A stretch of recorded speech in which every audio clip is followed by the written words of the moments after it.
બનાસકાંઠા ભૂસ્તર વિભાગે એક માસમાં 81 ખનીજ ચોરીના કેસ કર્યા છે। બનાસકાંઠા ભૂસ્તર વિભાગે એપ્રિલ માસમાં ₹2.2 કરોડની આવક મેળવી છે। બનાસકાંઠા ખનીજ વિભાગમાં સતત ખનીજ ચોરી ઝડપવામાં આવી રહી છે।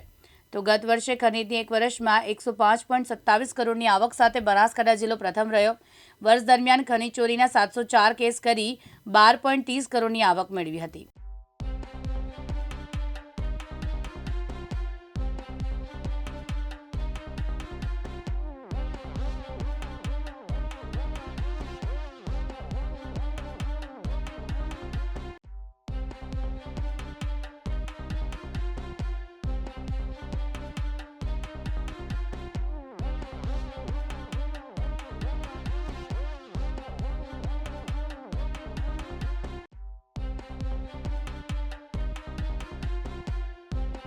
રમેશ સુથાર, દિવ્યાંગ ન્યૂઝ, બનાસકાંઠા।